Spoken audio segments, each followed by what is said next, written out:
এই মতটা এত আপনার নিকটে যে আপনি জানেন না যে কবে আমি মারা যাব। কেউ বলতে পারবে না, নিজের মতকে কেউ বলতে পারবে না।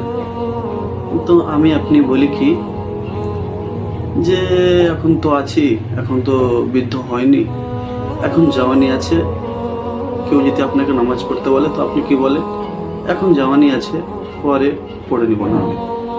আপনি জানেন ভাই যে আপনি আপনার আগে আরো কেউ বৃদ্ধ ছিল, ওই বৃদ্ধটা থেকে যাচ্ছে আর জওয়ান ছেলে দুনিয়া ছেড়ে চলে যাচ্ছে। আপনি কি দেখছেন? এখনকার সমাজে দেখবেন বেশিরভাগই লোক হঠাৎ মারা যায়। বুঝতে পারছেন ভাই? মতের কোনো গ্যারেন্টি নাই ভাই, কখন মারা যাবে কোনো গ্যারেন্টি নেই, কেউ বলতে পারবে না। কেউ জানে না যে কখন আমি মারা যাব। কিন্তু একটা ভেবে দেখবেন যে আমরা এই দুনিয়াতে ঘামান্ড করি, পয়সার ঘামান্ড করি, নিজের শরীরের ঘামান্ড করি। অবশ্যই এমন কোনো জিনিস নাই যে আমরা ঘামানটা করি না, কিন্তু ঘামান কিসের উপর করে ভাই?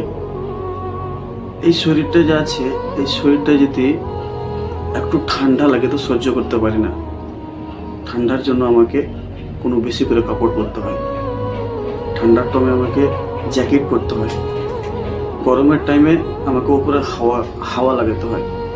আপনি ভেবে দেখেছেন যে আমি মারা যাব, মারা যাওয়ার পরে যদি আমাকে কবরে মাটি দিবে, ওইখানে কি পাংখা থাকবে ভাই?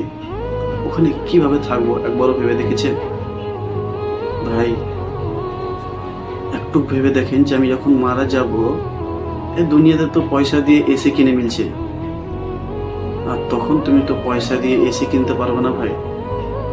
তখন ছোট্ট একটা কবরে আপনাকে থাকতে হবে। বলেন, একটু এই দুনিয়ার গরম সহ্য হচ্ছে না তো আপনি ওই